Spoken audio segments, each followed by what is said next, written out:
Believe it or not, all of this is part of my normal gardening uniform, depending on the task at hand. And I know it might look a little silly, but safety is not a laughing matter. Join me today as I share with you 21 tips to help keep you safe in the garden.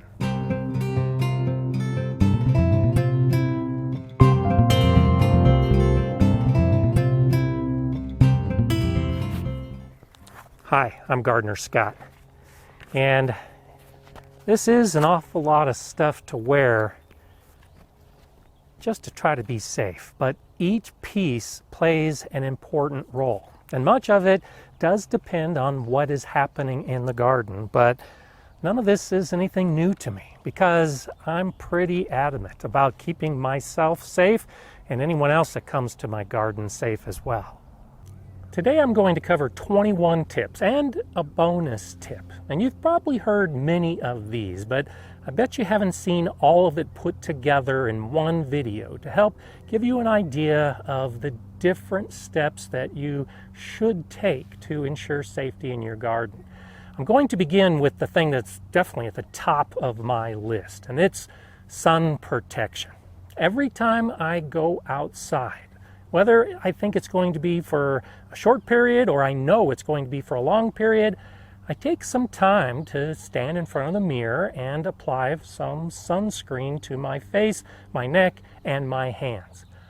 I use an SPF 50. SPF 30 is the minimum recommended amount of sunscreen. And this is very important to me because I've had 4 surgeries for skin cancer. Now, none of them were life-threatening, but still, it's something that none of us should have to deal with. And I have to accept the possibility that there's more skin cancer in my future. So I always wear sunscreen. I also always wear a wide brim hat. Now, I learned a while back that when I wear a hat on very sunny days, it tends to shadow my face. So most of the time when I'm making videos, I have my hat nearby, but I don't use it for the actual shots within the video. But today, I'm going to go ahead and wear this hat the whole time because it is the safe thing to do. Your clothes play a big role in garden safety.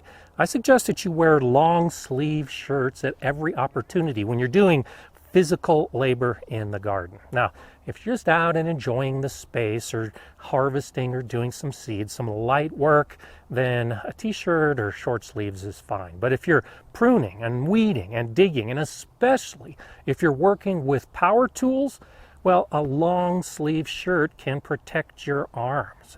Can't tell you how many times I've had cuts and scratches during those kind of jobs when I wasn't wearing a long sleeve shirt. And the many times that I've gotten rips and tears in my clothes, well, that would correspond to a rip or a tear in my skin if I didn't have that extra protection.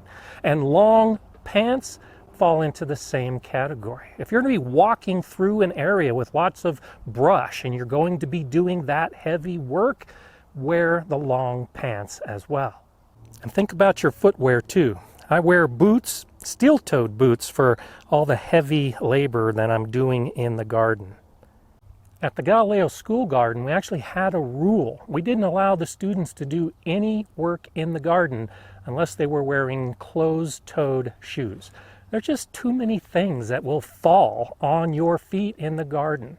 Tools, rocks, pots, and especially like I do, where I'm doing a lot of lifting and moving stone around to build my garden, last thing I want to do is break a toe. I also use gloves, and I highly recommend wearing gloves for most of your gardening tasks. I love getting my fingers dirty. I love getting in the soil. But for the work, especially with tools, gloves make a big difference. I can dig with my shovel all day long with gloves. Without the gloves, I get calluses and the hands get pretty sore pretty quickly. I also wear a back brace. I've got some back issues, so if I'm going to be doing any of that heavy lifting and digging, I'm wearing a back brace. If you have any issues with your wrists or your elbows or any other joint, it's a good idea to wear a brace before you get out to the garden so that you don't aggravate an injury. I do a lot of work in the garden that involves some pretty heavy tools. I use chainsaws and augers and trimmers. And for all of that, not only do I wear my back brace and my gloves, but I'm also using eye protection for anything that I'm going to be cutting and it's going to be flying up at my face, along with ear protection, because it doesn't take much to actually harm your hearing. And I can put all this together. I still wear my hat. I'll put the eye protection and the ear protection, and then I'll put my hat on top of it. You don't have to do one or the other. You can do all of this stuff together. And I protect my lungs too. I do a lot of work with vermiculite and perlite. It's very powdery. The dust gets into the air and it can harm your lungs, along with dried peat moss. There's a lot that we use in the garden that if we breathe it in, it could be hazardous. So that's where a dust mask comes in. You should definitely consider wearing a dust mask anytime that you're working around something that you can breathe in. And think about your body as a whole when it comes to being safe in the garden. I always have a water bottle at hand. You should hydrate. You should drink water for the entire time you're outside. Getting dehydrated can really affect your brain and cause you to do things that might not be safe. So be safe by just drinking water. It's simple. Before you get out to the garden, go ahead and stretch a little bit. Move those muscles. Get warmed up so that you don't start cold on some of those heavy tasks that can lead to injury. If you live in an area where you have a lot of insect pests, well, go ahead and put some bug spray or lotion on your arms and your clothes to help keep those pests at bay. It's no fun after a fun day in the garden to spend the rest of the night scratching and itching and dealing with the bugs that were not a good part of gardening. And you can deal with that ahead of time by just preparing for it. Also, at the end of the day, go ahead and wash off, take a shower, clean up, put your clothes in the laundry. You're outside enjoying the day, but you're also collecting pollen and other allergens on your clothes. You might be bringing all of that in and contaminating your household and maybe affecting some other members of your family. And through all of it, don't hesitate to stop and rest. If you feel like you're overexerting yourself, well, then don't continue. Sit down. I'm terrible at this. I always feel like I can do just a little bit more, even though I'm tired and sore. Well, when I do that little bit more, I usually feel it a lot the next day. Sometimes if you just kick your feet up a little bit and enjoy the garden that you're working in, you'll feel a lot better that day and for the days after. Learn to respect your tools. There are a lot of sharp tools with points that could cause damage if we don't use them the right way. So learn how to use the proper tool for the job and know how to use it before you ever put it in your hand. There are many videos out there that will tell you how to do it, and then you can practice a little bit, especially with the gas-powered and the electrical tools that if you do something wrong, you might end up in the hospital. Well, don't take that step. Start off by understanding that tools can be dangerous, and you need to take the time to understand the proper use before you bring them out to the garden. I garden organically, using mostly natural methods, and I don't use artificial chemical herbicides or pesticides in my garden. But I understand that you might. That's okay. Just be sure to read all the directions and all the warnings on the chemicals before you use them. Respect that they can be hazardous and be harmful to you and the environment. And never, ever store hazardous chemicals in any container other than the one that was designed to store them, the one that has the directions and the warnings in the first place. Be careful about chemicals, and that'll help you stay safe. I like to get my fingers dirty when I garden, and so I'll often be barehanded when I'm putting plants in and doing seeds, and that's why my tetanus shot is up to date.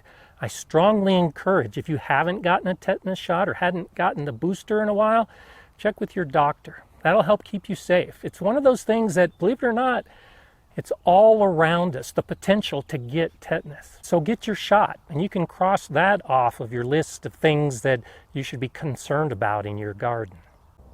Often we have gardening jobs that we want to get done, and today is the day to do it. Well, plan ahead of time, because you should try to avoid the heat of the day when you do your gardening. Between about 10 o'clock in the morning and 4 or 5 o'clock in the afternoon, the sun's going to be at its worst. And so you should try to avoid being outside during that time. Try to get your work done in the morning or the late afternoon or early evening. And when you have those jobs that take 2 people, well, then get some help. I'm terrible at this one too. I want to do it all myself, and sometimes I overexert myself. So whether it's a heavy bag or a big job, get help. Get the help to help you, and that way you can keep working on a daily basis and keep yourself safe.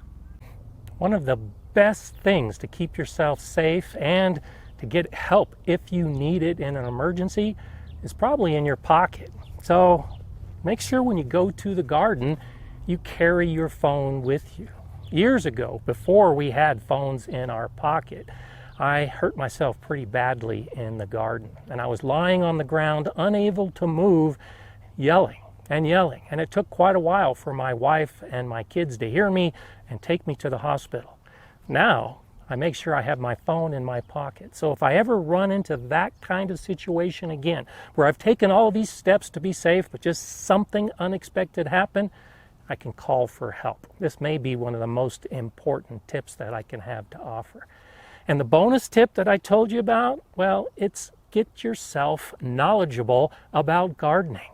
Learn as much as you can, because the more you know about gardening, the more likely you will be to recognize some of the dangers and some of the things that you'll need to do to keep yourself safe.